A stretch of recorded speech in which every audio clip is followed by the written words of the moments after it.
Last time I was in Dover, I was on the Western Heights, and I saw a TV crew perched on the cliff, videoing an interview.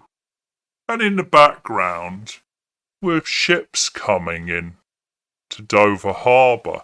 And they weren't ferries, they were migrant boats. Now, successive governments have been unable to deal with the migrant crossings. So, fed up of people seeing mainly men coming off boats, fighting age men, as people like to say. I'm fed up of people being able to show that. The government addressed it. The Tory government, they built a very tall wall so you can't see into the Border Force Welcome Centre.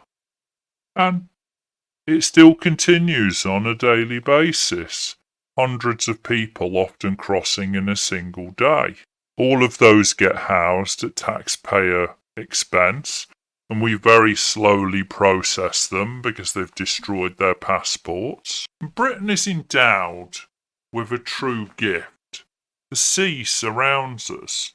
So we were invaded in 1066, and there were raids on the south coast. If you go to Rye, you have Wipers Tower, which is actually Ypres, but the locals deliberately mispronounce it.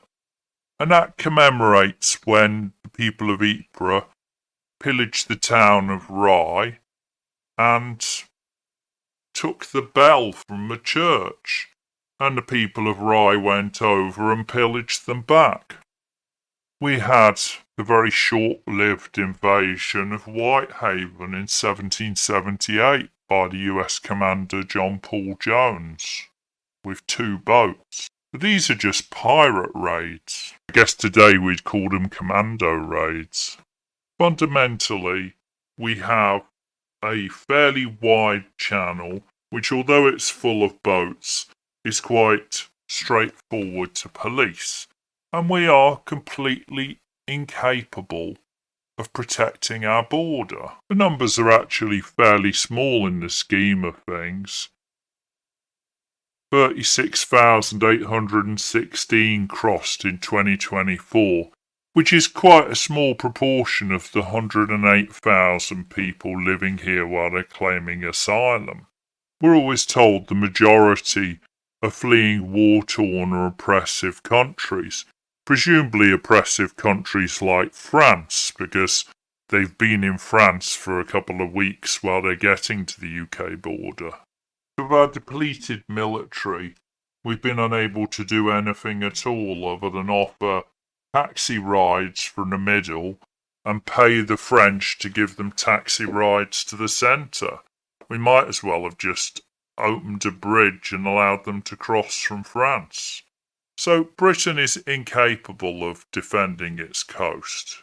Yet we're very keen to defend the borders of Ukraine. And I do want to hold the Russians back. I do want to keep them out of Western Europe in a military sense. But just what are we going to do? We have 60,000 people in the army. What percentage are we going to send to Ukraine? 10%? Surely we need 10% for things at home like training and ceremonies and administration. And I'm sure we already use 10% for disaster relief. We already have commitments around the world. So are we going to send 30,000? It seems a stretch. What are they going to be able to do? A lot of people are pointing out that we can't defend our own border, but we want to defend Ukraine's. But why are they doing that? Fundamentally, they're saying that because it shows the lack of will and what can be achieved with will. So with will, we can claim we're going to send half our army to Ukraine, but without will, we can't stop 100 people crossing.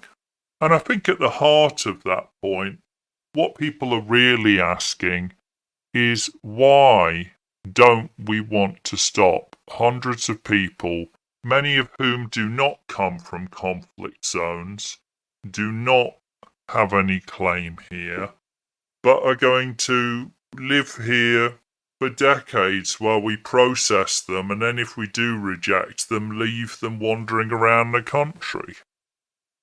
Immigration has been a hot-button topic in the UK for a decade, and successive governments have willfully and deliberately ignored it and tried to go against the will of the people. When people say we can defend Ukraine's borders but not ours, are they really asking why do our government not want to reduce immigration? Because they don't want to. If they wanted to, Labour and the Conservatives would have done things that reduced immigration, not a lot of promises they failed to meet under the Conservatives, and a few deportations of overstayers under Labour. Well, where there's a will, there's a way. But how much taste do they really have for boots on the ground?